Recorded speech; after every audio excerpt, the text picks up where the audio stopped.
Our speaker today on the power of organizing, James Croft, is the leader of the Ethical Society of St. Louis. When I was sick last month and needed somebody to fill one of our guest speaker spots quickly, James volunteered to be with us today.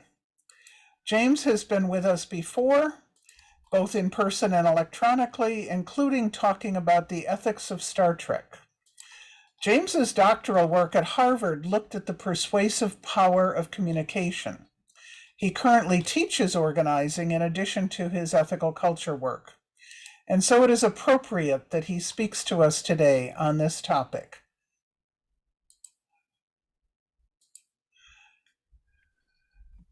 Good morning, everyone. Thank you so much for having me. It's a real pleasure to be here. It's always wonderful to visit other ethical societies, even virtually like this. I guess one of the few benefits of the COVID era is that we have the opportunity to connect with each other more.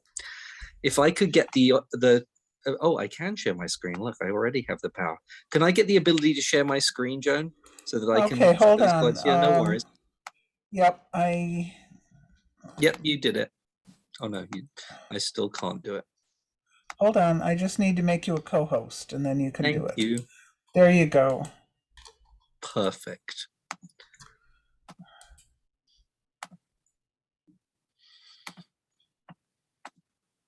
And I will make sure you can only see the bit I need you to see.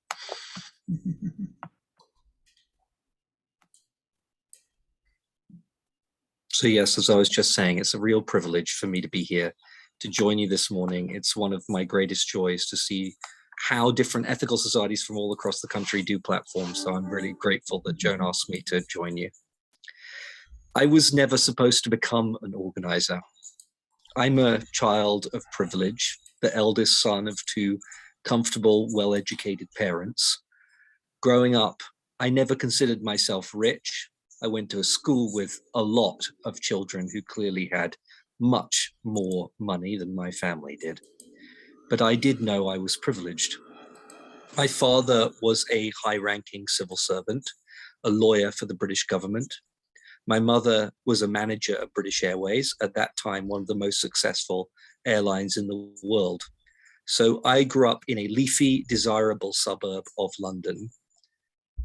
I attended extremely expensive private schools. If you've heard of Eton, I didn't go there, but I went to somewhere in the same league. I had private math tutors and theater tutors and singing tutors and even posture tutors. Yes, someone taught me how to stand upright, which I've totally forgotten in the years since. I wanted for nothing growing up. Then I went to Cambridge, the real one in England. I joined an elite leadership training program called Teach First, which is the UK's equivalent for Teach for America. And then I went to pursue my master's degree and my doctorate at the Harvard Graduate School of Education. So I am elite establishment through and through. And people like me rarely become organizers. Many of us are committed to the common good, for sure, but usually we pursue it through the law or through politics or through some social enterprise, rarely through community organizing. Those who walk the corridors of power, in my experience at least, usually don't agitate for change from outside the building. But I have an advantage over many of the friends I went to private high school, Cambridge and Harvard with. I'm gay. I have the advantage, at least in one aspect of my identity, of being an outsider. I'm white, cis, male, economically privileged, educationally elite, and devastatingly handsome. But in one area of my life, I know what it means to be oppressed. And ultimately, that is what led me to being an organizer. I remember vividly the first time I organized a community for change. I was 26, a grad student at Harvard, and I was struggling to tell my then girlfriend, Sarah, that I was gay. I had struggled with my sexuality for years, but as our relationship became more serious and we talked about kids and marriage, I knew I needed to be honest with her, but I couldn't find the courage. I feared her reaction. I feared the reaction of my parents. Somehow I felt it was my responsibility as the first son of a first son to carry on the family line. I feared that my hopes of working in public service or politics would be dashed if I was open about my sexuality. After years as a student in an all-boys Christian school, I had internalized many of the hateful messages our society sends to queer people. So after many sleepless nights full of self-disgust, pacing up and down the hallway outside our shared dorm room, trying to untangle my fear and shame and self-deceit, I wondered if it might be easier to die than to disappoint everyone and accept who I am. And that was the first time I seriously considered suicide because of my sexuality. I chose to live, and I chose to be honest. And a few months later, I would call Sarah and finally come out of the closet, my voice hitching and thick with tears in the hardest phone call of my life. I told my last ever girlfriend that while I loved her deeply, we couldn't be together. And I was free to be myself. Very soon afterward, I took a class at the Harvard Kennedy School with legendary community organizer Marshall Gantz.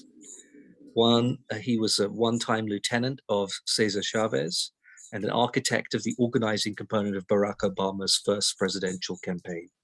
Here is a picture of Marshall with the Dalai Lama, which I include just because I love it. It shows Marshall at his most joyful, which is how I always picture him. The class I took was called Public Narrative, and it was about how to use your personal story to encourage others to take action and make change. And during the class, the news started reporting the suicides of LGBTQ teenagers all across the United States. Perhaps you remember that wave of stories that hit the headlines when that happened. It was a huge international news story for a while. And as I listened to their stories, I felt like I knew some of the things that those kids had been going through. And I had to try to help. So I started my first ever organizing project. I would encourage other students at the Harvard Graduate School of Education to share their own stories of hope and resilience and make an It Gets Better video. You've probably heard of that campaign. I wrote a public narrative for the class to start our campaign off, and that became the first time I've ever spoken at a rally. I was so nervous that my heart was beating in my chest. I considered pulling out, but I didn't. I balanced on a rickety chair. I held the megaphone in my hand and told my story. And that story inspired people to get involved in our campaign. And the Harvard Graduate School of Education became the first school at Harvard to make an It Gets Better video. And I realized that I could use my experiences, my story, to make a difference. And today, I use the skills I learned from Marshall Gantz to help others find their voice, tell their story, and make change the same way I did then. I have, despite all the odds against me, become an organizer. And since then, organizing has become a major component of my work and my life. And today I want to tell you what organizing is and why I think it's so important for our collective liberation, especially now when we face so many profound challenges. Now, what is organizing exactly? Before I tell you that, I'm actually just going to mute everyone else just because there's a lot of background noise that is distracting me. There we go. Thank you. So what is organizing exactly? How is it different to simple activism? Today, I'm going to explain the main components of organizing using Marshall Gantz's framework, illustrated with moments from the life of an organizer whose story is incredibly personally important to me, Harvey Milk. Every photo of Harvey I've ever found has him smiling, which is one of my favorite things about him. He was, of course, the first openly gay elected politician in California and an icon for the LGBTQ rights movement worldwide. Organizing starts with leadership. In Marshall's words, leadership means accepting responsibility for enabling others to achieve purpose under conditions of uncertainty. So there are three elements to this definition. First, leadership is about accepting responsibility.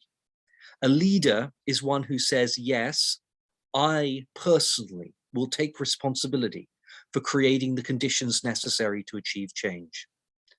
That doesn't mean that the leader commits to doing everything themselves. It doesn't mean that the leader becomes the sole authority, a dictator or authoritarian.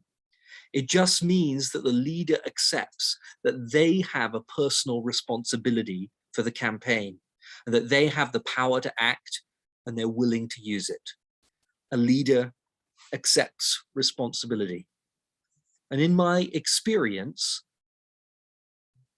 many campaigns often fail at this first hurdle. No one accepts responsibility of leadership. I remember once being part of a campaign against anti-trans legislation in Missouri.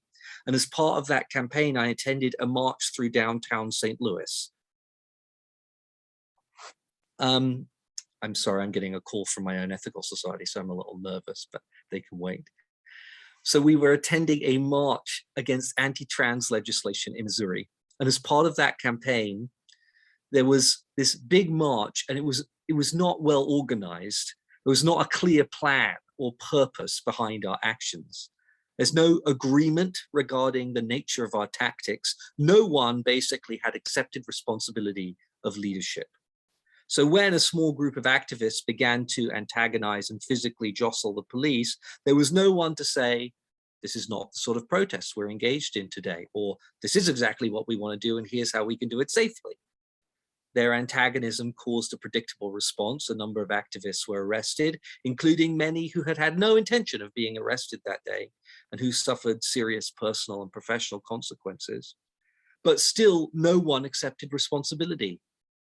That day, we had people taking the lead at the front, shouting through megaphones, literally leading the crowd where to go, who did not accept the responsibility of leadership.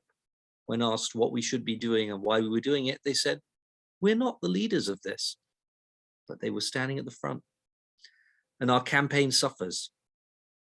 That's the first step of organizing. Leaders accept responsibility. When Harvey Milk arrived in San Francisco in 1972, at the age of 42, he had not been hugely active in politics before. Here he is in 1973, outside his camera shop in the Castro, and he was finally convinced to run for office because he kept running into problems faced by his own community. He was frustrated mainly by overregulation and high taxes on small businesses, as well as the marginalization of gay people. So he decided to run to become a member of the San Francisco Board of Supervisors. Now, do you think the established power brokers, including the established leaders of the gay community, appreciated the explosion onto the scene of this newcomer and political neophyte? They did not, spoiler alert. Indeed, one of the best established, Jim Foster, once told him, there's an old saying in the Democratic Party, you don't get to dance unless you put up the chairs. I've never seen you put up the chairs. But Milk was not deterred. He saw problems in his community. He believed he had the capacity to fix them. So he accepted personal responsibility, took action, and became a leader. But leadership in organizing means taking on a particular type of responsibility. It is, as Marshall says, responsibility for enabling others. Organizing is about empowering a community, not telling people what to do. Organizers recognize that people have huge capacity, and it's a leader's job to help unlock that capacity. And for this reason, organizing relies on a leaderful model in which the leader's responsibility is to create more leaders. So when we train people to organize, we don't train them to do everything themselves or to just dictate to everyone else. Rather, we train them to identify other potential leaders and train them how to coach those people so that they too accept responsibility for making change. And I've seen the capacity of people grow during an organizing campaign. I've seen them become more confident, better able to communicate their values, better able to manage their time and that of other people. Good organizers bring out the best in people. And Harvey did that too. A major part of his message was one of empowerment of the gay community. He encouraged LGBT people to come out and be open about who we are, despite huge social stigma at the time, because he understood that political power could only be achieved if people were honest about their identities and willing to be public about their issues. He encouraged gay people to buy from gay-owned businesses, building the economic power of his own community, and brought gay business owners together into an organization which represented them. And he was notorious for literally pulling people off the streets of the Castro into his camera shop to be part of his campaigns. He believed in the power of his community to make change. And one sign of that is the continuing activism of those friends and colleagues he worked with who outlived him.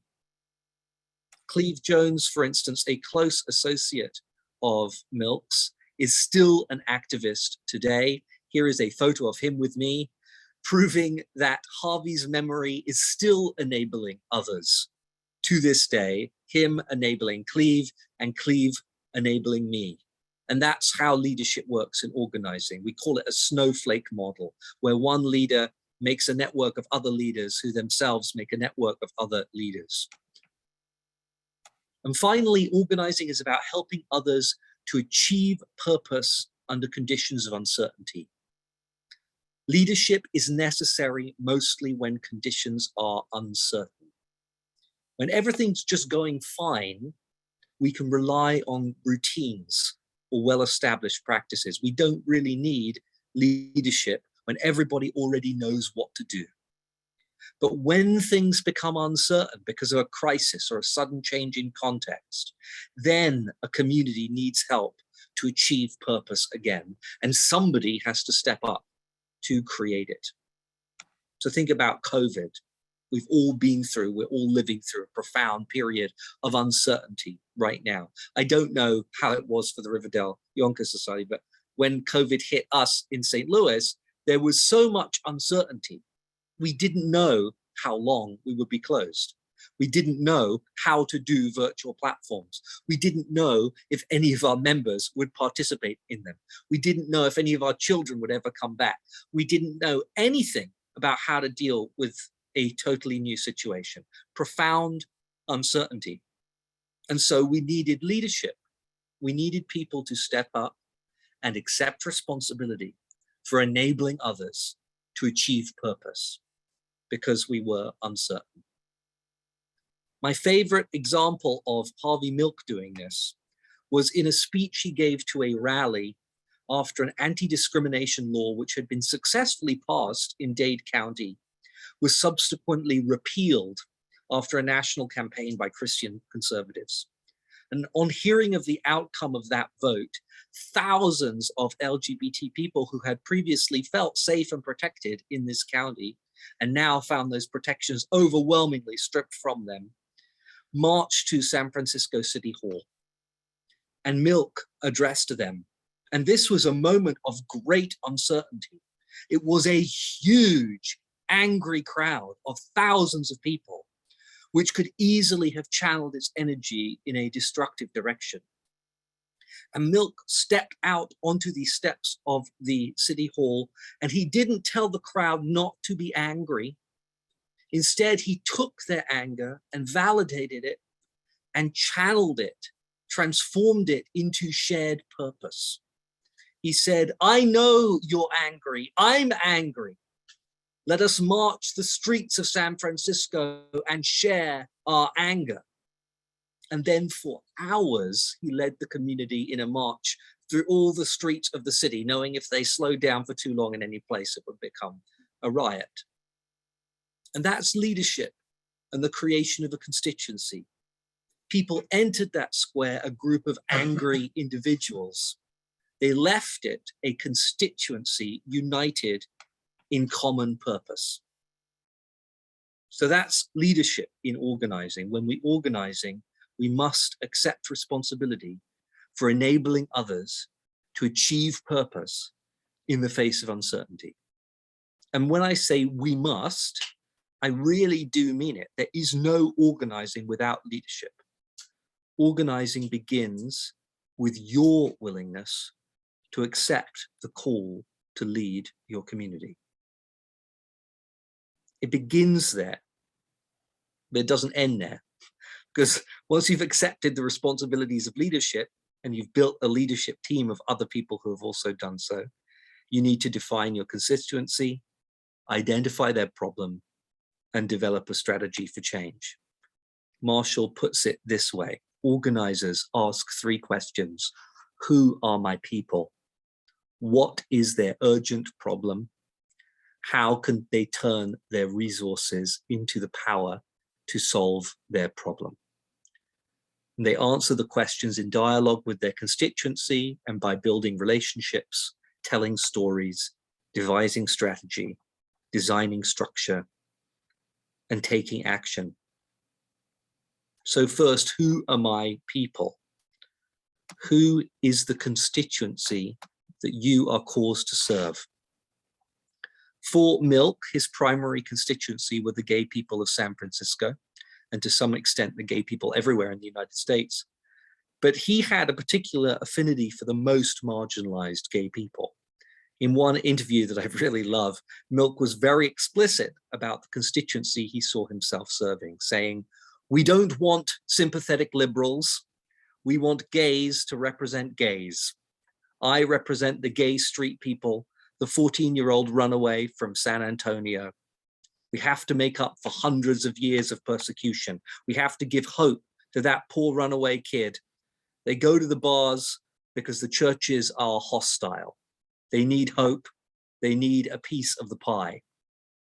And Milk was very, very clear who his people were, who he was called to lead. And you can see him here marching with some of those children who very often came to serve on his campaigns. Children absolutely loved Harvey. What's your people's urgent problem? We organize because we are sick about the state of the world, because we can't stand it any longer.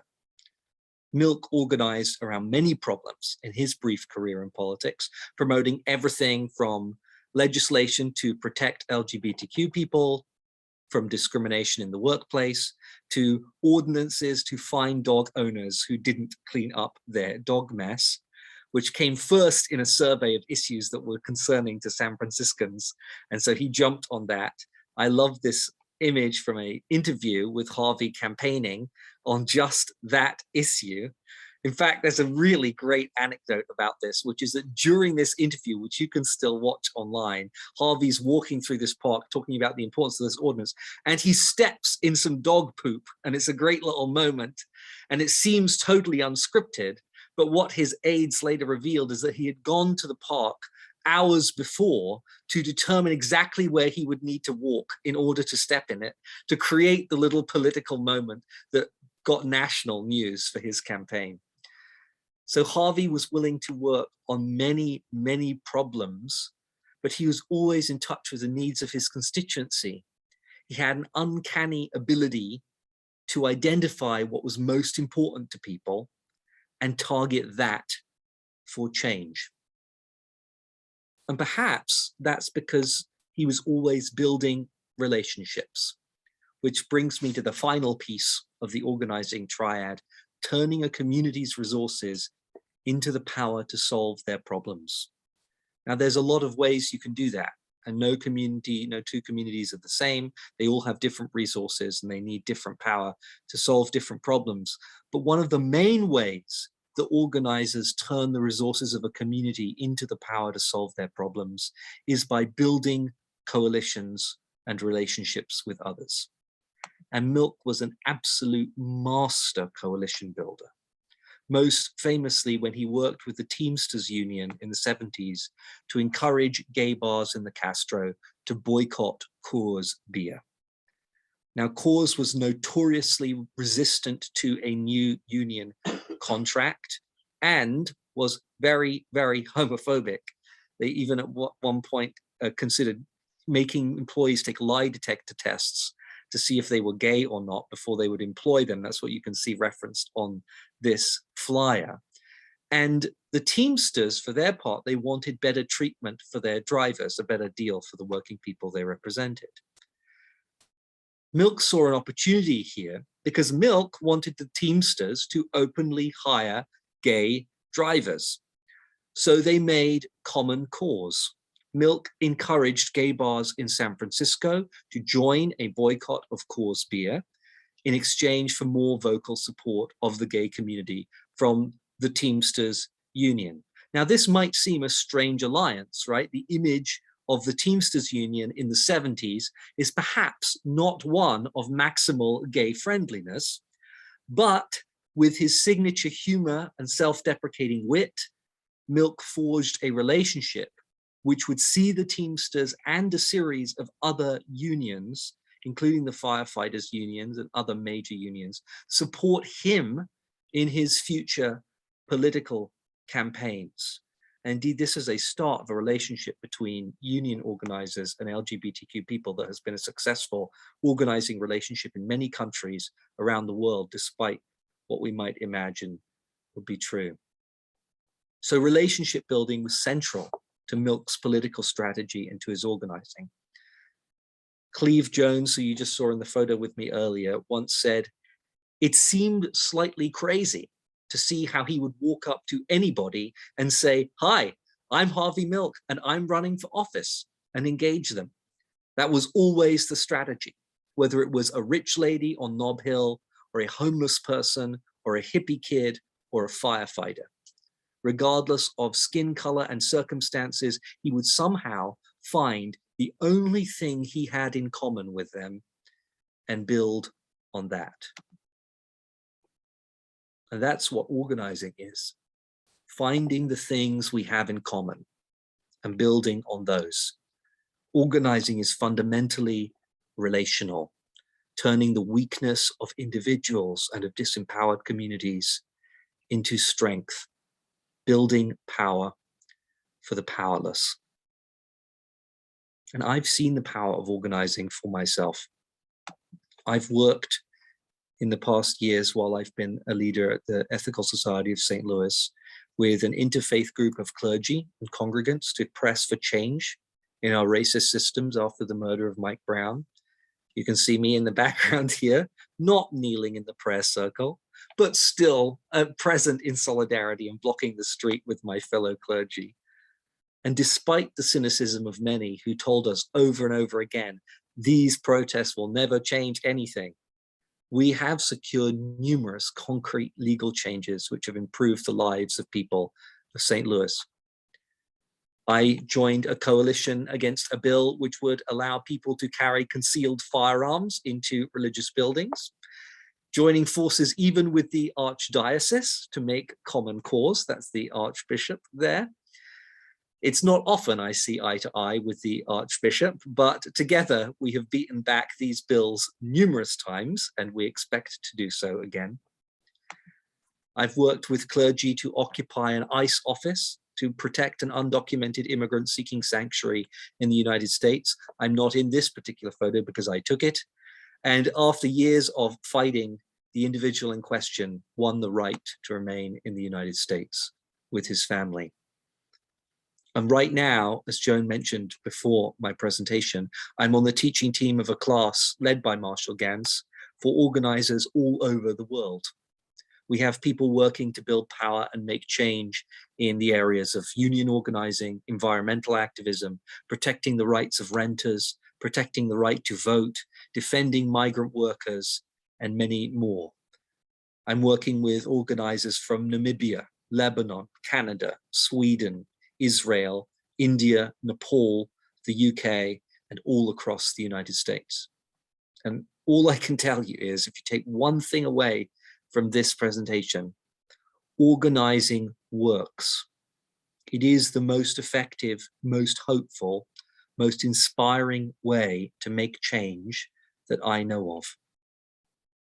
That actually organizing is more than that, for me at least. For me, organizing is the quintessential form of ethical humanist worship. Organizing is about recognizing our own ethical responsibilities and growing into our own ethical power. It is about helping others accept their ethical responsibilities and grow into their power.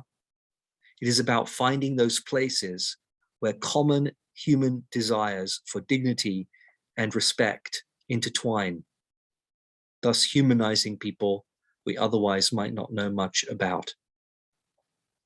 One of my very favorite songs is Shed a Little Light by James Taylor, who was a favorite of my father.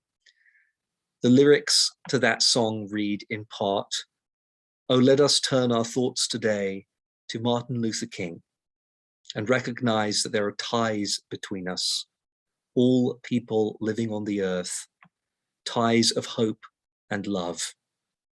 We are bound together in our desire to see the world become a place where our children can grow free and strong.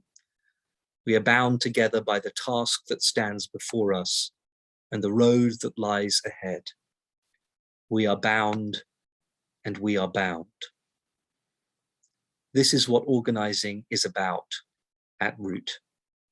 It is about accepting that it is our responsibility to find the ties of hope and love which bind us together and make them stronger.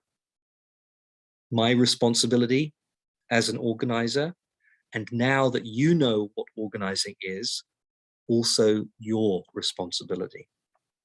So I end with the rallying cry of all organizers. Will you join me? Thank you very much.